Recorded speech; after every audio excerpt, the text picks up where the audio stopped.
Okay, so I'm back with the third episode of my third book in my series. Um, the third book is called All Apologies, Guilt and Blame. And it's in my series Life Beyond Silence, along with my other two books. My first one was Not a Victim, a Survivor, Life Beyond Domestic Violence and Rape. And the second one was Losing Touch with Reality. You can find my book, my first one for sure, on Amazon and Barnes and Nobles, amongst others. And my series, this is the third podcast. Um, I guess you would say this book, All Apologies, winds up kind of going over how I feel now, and it kind of goes over how um,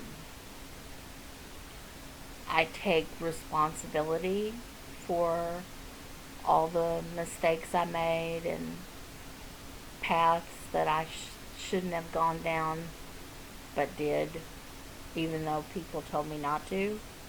It was like when I did the first episode and the second episode, I talked mostly about my childhood. And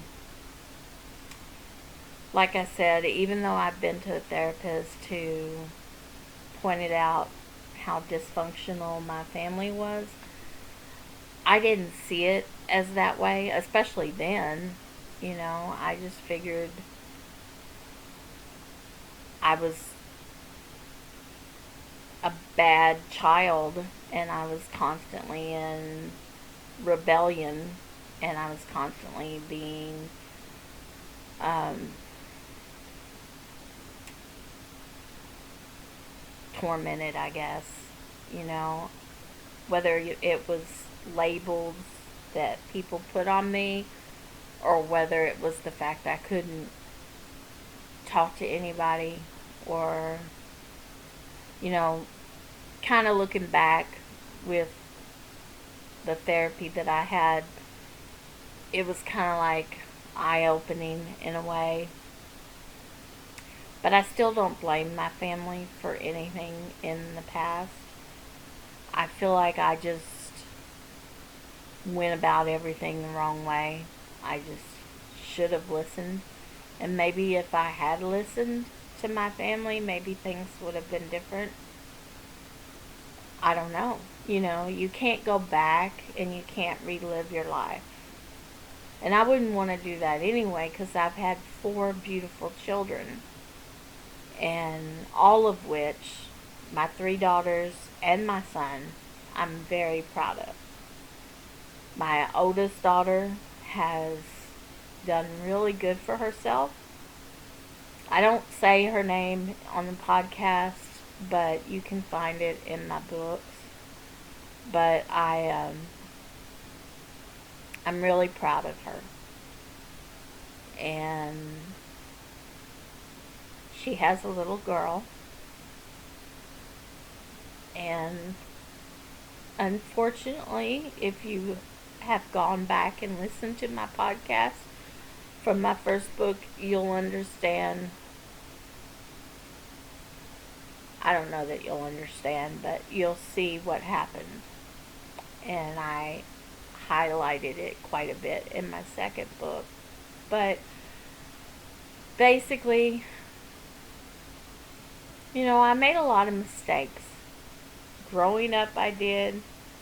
And in this episode, I guess you would call it my way out. That's the way I felt. I mean, like I said in the second episode, my teenage years were extremely challenging. I made a lot of mistakes. I did a lot of things just to do them. I think I just had a kind of suicidal ambition, I guess you would say. I was not caring whether I lived or died, especially by the time I got to be like 16. And I know that's hard to think about, but it's kind of the truth. I did a lot of things and I just didn't care. You know, whether it was drinking, putting a gun to my head, whatever it was, I just didn't care. And I think my grandfather was my guardian angel. I had a really bad wreck. Um, One year. I couldn't tell you the date of the wreck because I don't remember much. I remember drinking and I remember being brokenhearted over not having a guy. Um, I had been raped, and to be honest, at that time that that happened, I didn't even think about that. I didn't even acknowledge what it truly was. And it was in Providence, Kentucky, and it was with a boy that I had really cared about and thought really cared about me. I mean, we even talked about marriage, and he was a light at the end of the tunnel for me. But one night he decided to tie me up and let his friends have their way with me, probably in an attempt to get rid of me. But me being as stupid as I was, I didn't even think about it then. It wasn't until much later that I even thought about the true acknowledgement of what had happened. It's in my first book. But I think on the night that I had my wreck, I think I was just not giving a shit, and I was drinking heavily, and I remember being at like some party at the quarry, or a quarry, because I'm from Western Kentucky, and there were a lot of places like that that people partied at. So I think it was a quarry in Providence area. But I know we were on back roads, and I remember being really drunk, and maybe people tried to stop me. I don't know. But I got in the car and started driving, and I drove off of a cliff. I think it was a 40-foot cliff, is what was told to me. I don't know. But it was a big cliff.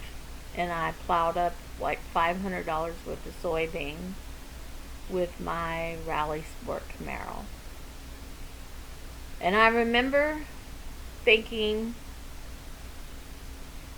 it was like slow motion in the air, and I remember thinking about applying the brake, and I was trying to, but nothing was happening.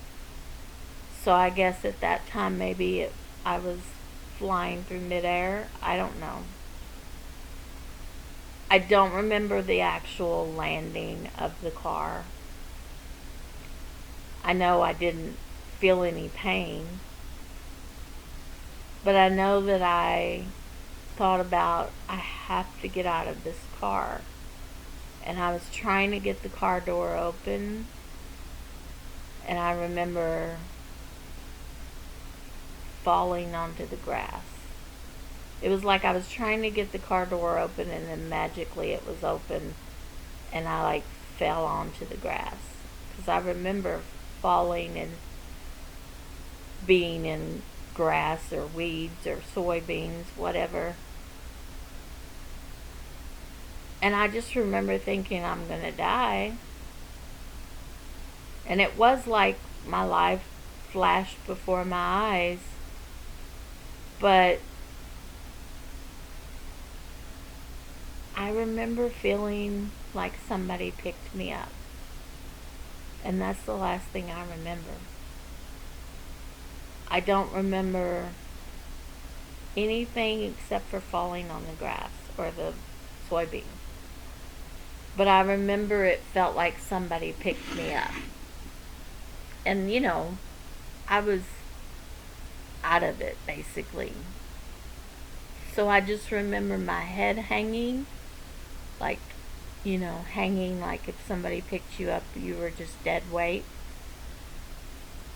And I remember the next thing I knew, I was in an emergency place, I guess.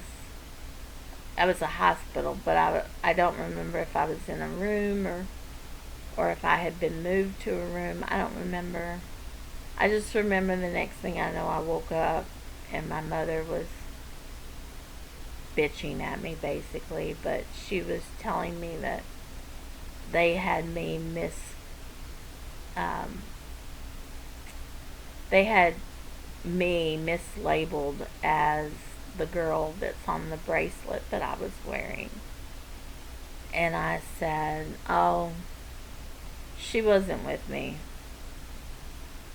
And the reason why she wasn't with me, I didn't say this part, was because I had ripped that bracelet off of her in a fit of anger over that guy that had done those terrible things to me.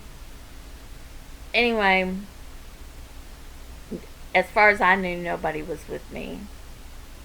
And she said that they saw this white figure, like a glowing figure, over me at the scene of the accident, that I was up on top of the cliff.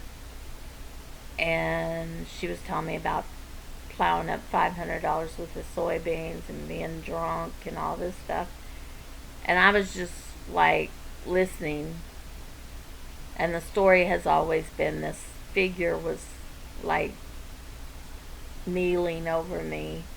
And then by the time they got to me and pulled off and got the ambulance there and everything, the figure had disappeared.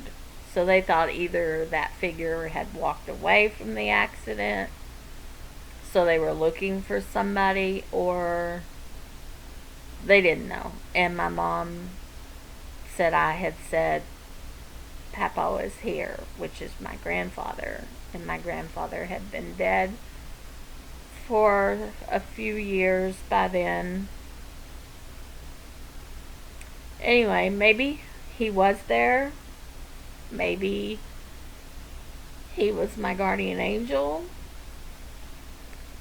But I remember the wreck as being pivoting in my life.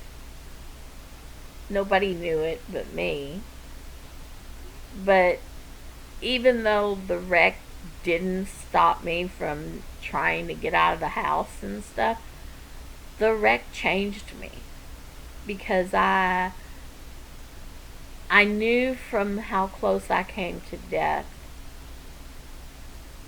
and for the fact that maybe my grandfather was there, that I needed to change. I just didn't know how to. I didn't know how to go from being this rebellious, terrible child to like changing my life and doing better. I remember there was this little girl next to me that me and her hung out a little bit after the wreck, and I talked to her quite a bit, and we laughed, and I actually had fun with her, but she was younger than me. And I remember her mother, I guess, had told my mother that she didn't want me coming over anymore or hanging out with her daughter because I was a bad influence. And I remember how bad that hurt me because I wasn't doing anything wrong. But I remember it hurt me probably in a good way because I felt like she's probably right. I'm probably a bad influence. So I decided, I should do something, go somewhere, do something to make a different life for myself. No more crazy friends, no more drinking, no more partying. I just should stop all that. And I'll admit, maybe it didn't stop that very day or anything, but the way it did stop was, and I said it in my previous books, but the way it did stop is I met my first husband. Because I went out with my mother and her boyfriend. My mother was getting a divorce. And she asked me if I wanted to go out to dinner, go do something with them. And I thought that's fucking weird. But I did. And I ended up meeting my first husband. And to be honest, I don't think I was actually in love with him, but I was desperately wanting to be. And I knew he was taken with me. And he had 2 little kids, a little boy and a little girl. And I said all this in my previous books, but I think I just wanted a pathway out. Some way of getting out of what I had been doing and starting over. So when he asked me to marry him out of the blue, basically, I said yes. And I know I was pretty, and we had been out motorcycle riding and doing things, and he was fun at that time, but that didn't last. The funny part is, when I went to get married to him, I remember telling my uncle that, who wasn't like my real uncle, he was farther down the food chain, but I remember telling him that I didn't want to get married and trying to back out of it. And we were in the front part of the church waiting to walk down the aisle, and he was like, "No, it's just cold feet. Let's just go." And I was like, he's like, "It'll get better as you start walking. I promise." But it didn't get better. I mean, I think I knew at that very moment that it was not what I wanted. I didn't really love him, and this wasn't what I truly wanted. But he pushed me out and we started walking, and I got married. And I remember being married seemed like the right thing to do to change my life and to be a mother and to keep house and try to be a good wife.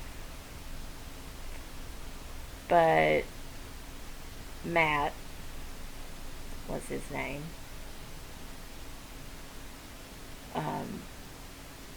He is dead now. He died of cancer. But when we were together all those years ago, he was 27 and I was 17. Hadn't even turned 18 yet. But I did turn 18 before I got married. But I should have never done that. He wanted me for a housekeeper and a babysitter. And by the time we got married and a few months passed, everything was different. He just changed to a very cold and I don't know. He just changed. He was cold. He was bossy. Um, I wanted a child, and at first I was having trouble having one. And I think the only reason I wanted one was if I had a baby, maybe that would help our marriage, and maybe it would give me something of my own, because he wasn't like, he didn't even seem interested in me anymore. So I just felt like having a baby would give me something to hold and to love, because I wasn't getting it from him, which is not the right way to have a baby. But I was young, it was my first child, and I wanted one of my own because he had two. And I had my daughter, my firstborn, and it was amazing to have her. She was so pretty. She looked like a papoose baby that an Indian had. She was kind of dark complected a little bit and had dark hair, and it was lots of hair. She was the most beautiful baby I had ever seen. And I loved her dearly. And by the time I got home and things, having a baby doesn't help a bad marriage. But I ended up getting my nursing started, and most nurses, I wouldn't say 100% of them, but a lot of nurses start out in a nursing home, and I did. I started out in a nursing home, and people were saying, "Why are you with him? He never takes you anywhere. He's not what you need. You're young, you're pretty, you've got a job, a career, you got one baby, and you could leave him and have somebody more your age." And at the time, it was a terrible marriage. Looking back, it may not have been impossible for me to stay, but Matt was an alcoholic, and he wasn't understanding, he wasn't lovable, he wasn't friendly, he wasn't anything what he projected to everybody else. At home, he was barely noticing me. And yeah, I left. I was like, screw this. And I left. And just to give you like a little bit more information that may not have been in any of the books, he eventually got married, um, to a woman that I never thought was in any way pretty at all. But he eventually got married, and he eventually passed away from cancer. I remember feeling like, okay, my first husband is dead now. And I remember thinking of all the things he put me through, all those years that he tormented me with my daughter. He just drug me in and out of court for everything. And at the end, basically, or at least the end between me and him, he had just driven me to realize that he was never going to be out of my life.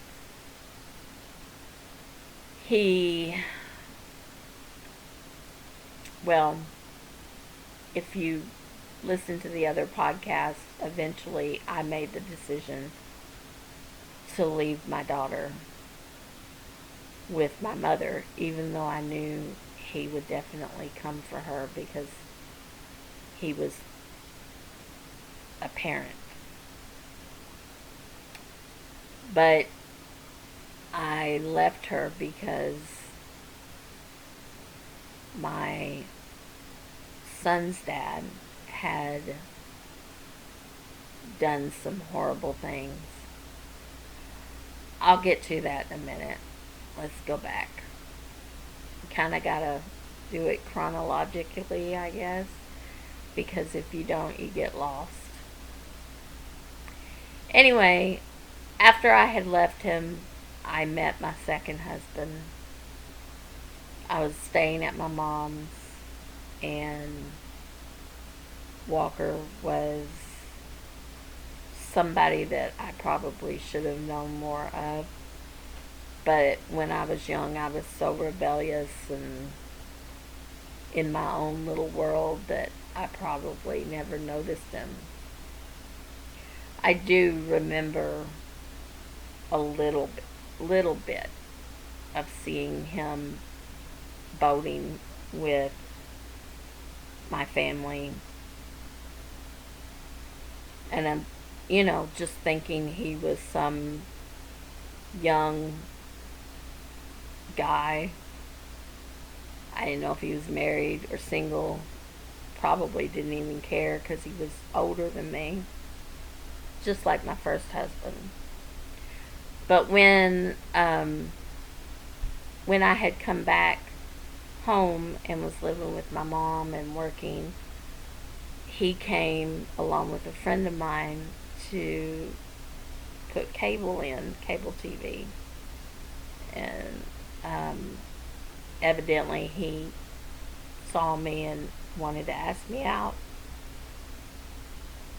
So my friend called me and said, he wants to ask you out. And I was like, who? What? I mean, And it was funny because I was actually pregnant with my second child when I had gone back home. And in all honesty, I just thought it was my ex-husband's. I had even said in my divorce to my attorney, I don't want the baby in there because I don't want him to fight me over her like he is with my first daughter. So just don't put it in there. And my lawyer, of course, said, no, I think we should do that. And I was like, no, let's not say we did. And, I was promiscuous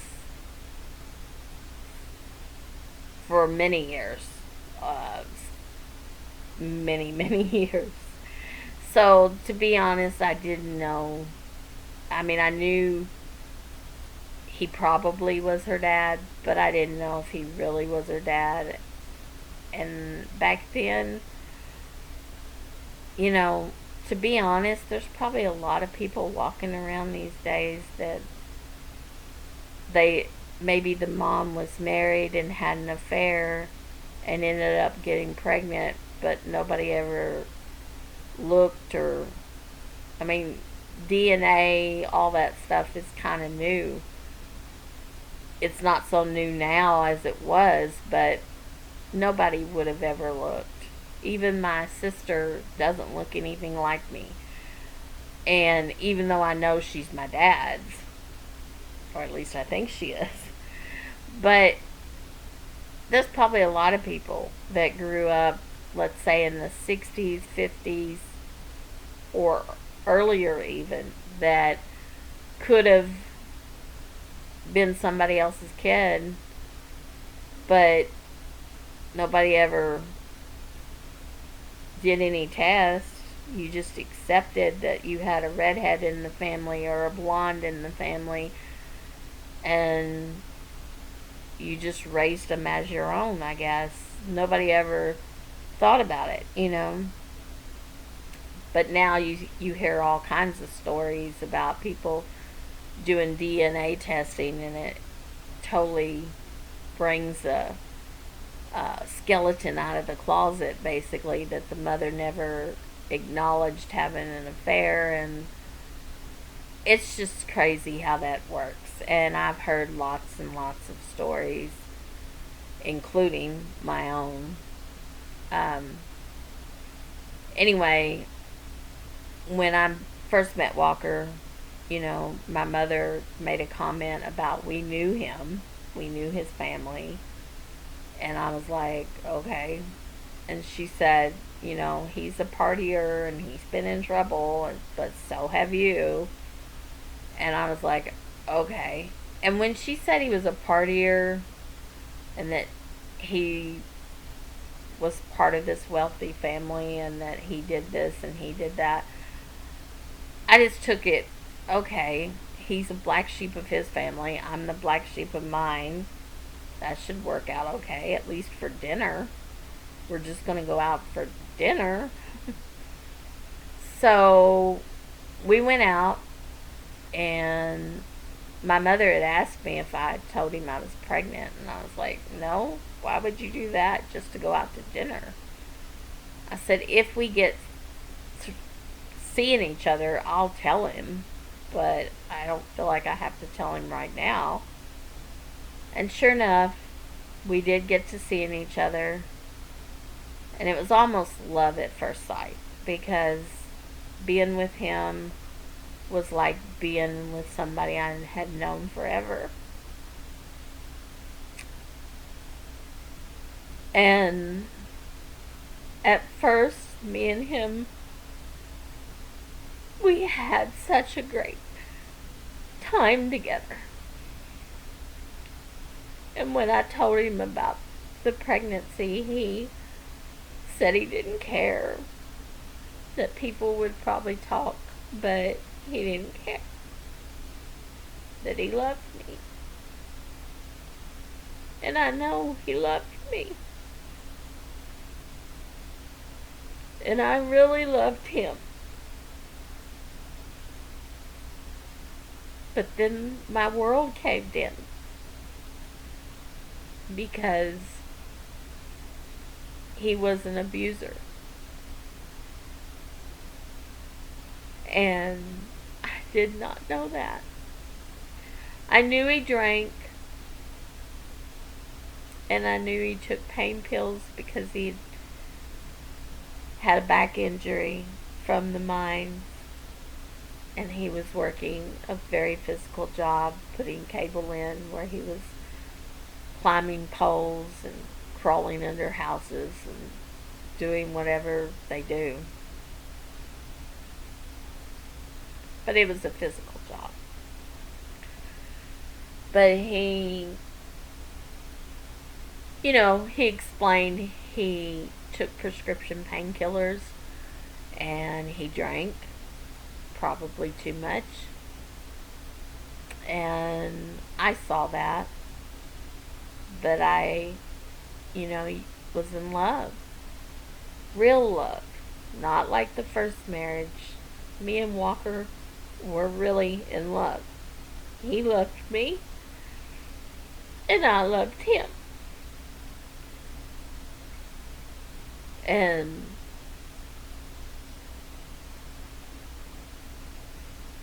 after my baby was born, my second daughter, he was there with me.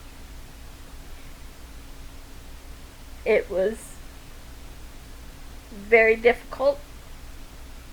I had her very early, and she weighed 5 pounds 5 ounces.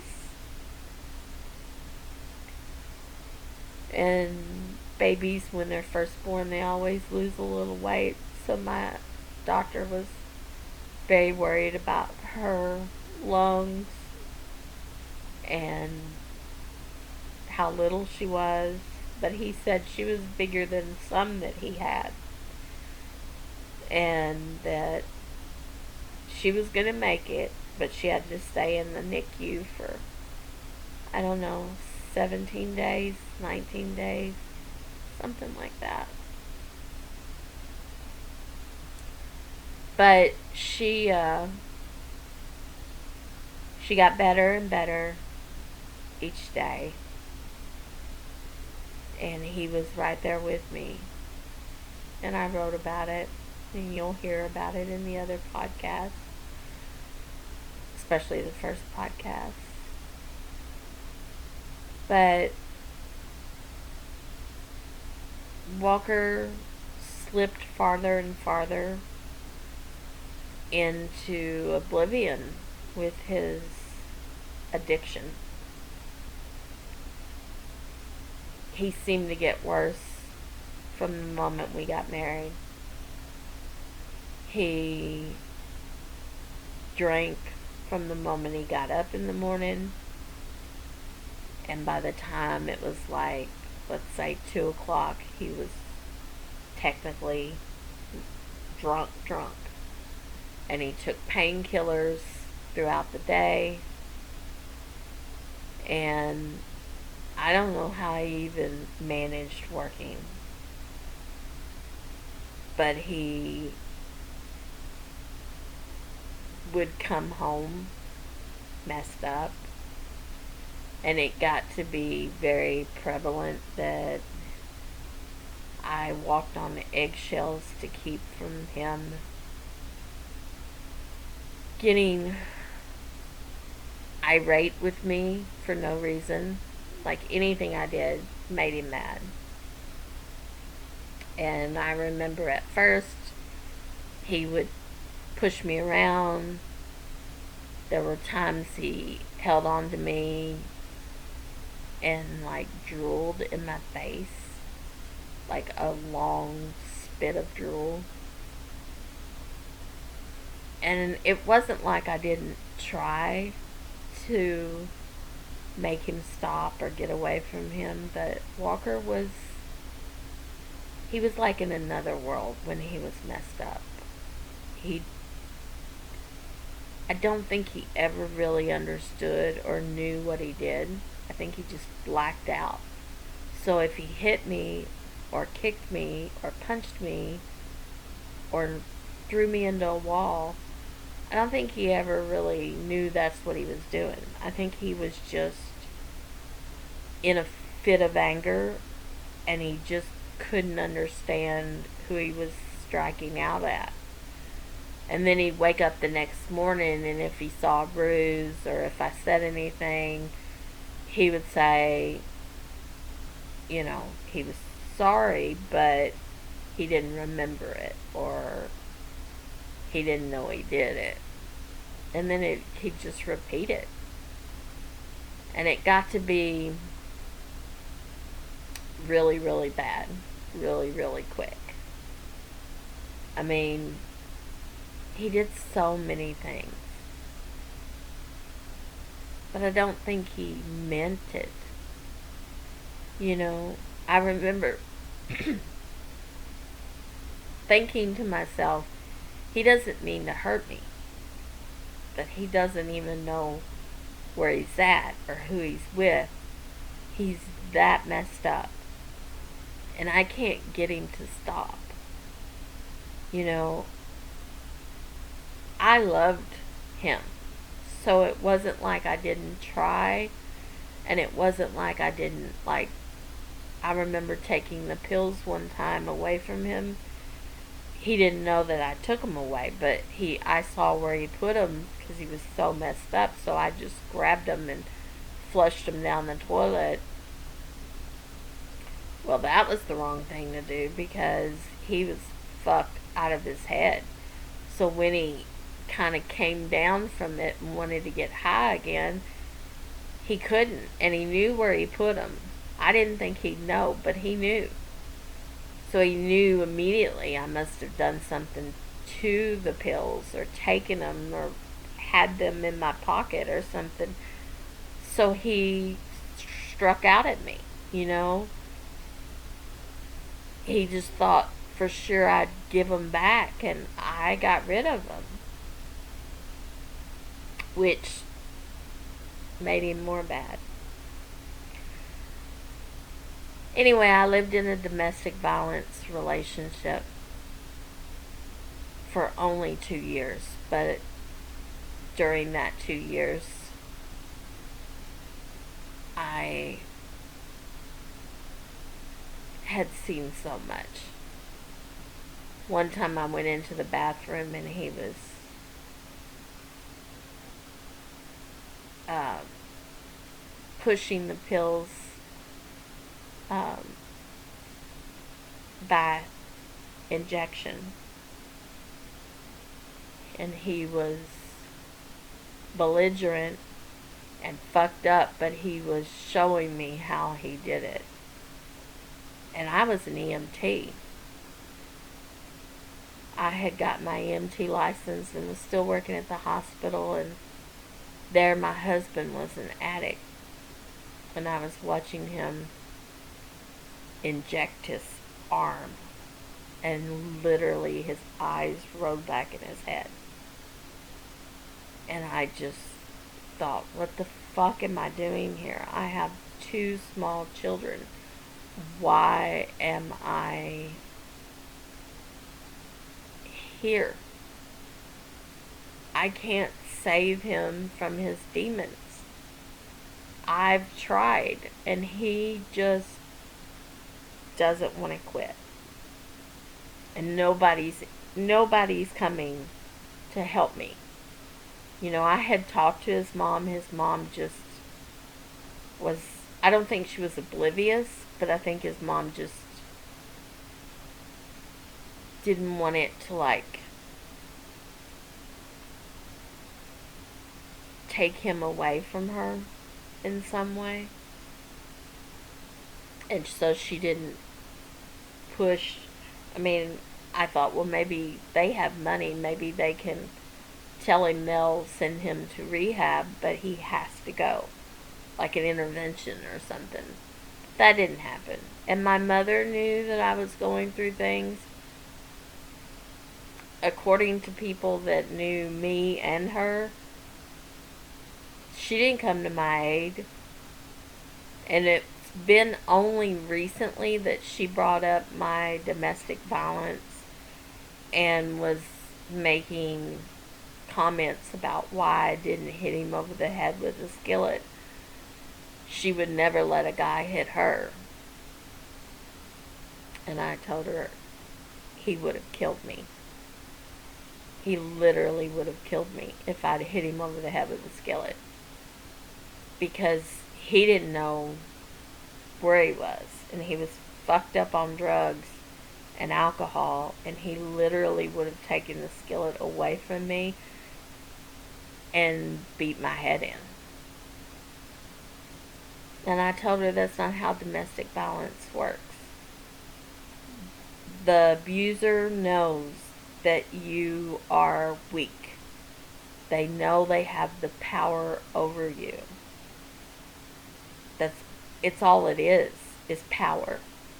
They're fucked up, they're enraged, and they can take it out on you because they know they can. If you were the type of person that wouldn't allow that, they wouldn't hit you because you would just like see it and say fuck you and leave. But because I was, I don't know, weak, blind, in love, whatever you want to call it, I took the abuse. I tried to reason with somebody that you couldn't reason with. I tried to make somebody love me enough to stop. And that's impossible. That's why domestic violence exists. Is there's an abuser that takes advantage of the fact that you care about them. And you get abused and scared out of your wits because you know how much abuse that you've seen, and you know they literally will kill you and not blink an eye. And every sense of your purpose is taken away from you. Walking on eggshells makes you so scared, and over time it makes you more scared. It makes you more likely not to leave than to leave. You know, if an abuser abuses somebody in that very first instance, or even say a month, and that person says fuck you and leaves, they probably still have a purpose in life. They probably still have guts, and they can leave and hold their head up. But the more time you spend with an abuser, the more they take from you. They literally take your self-worth, and you really struggle to get up any kind of nerve to do anything because you're scared to death of them. That being said, I'm going to close this episode, and I will talk to you in the next episode.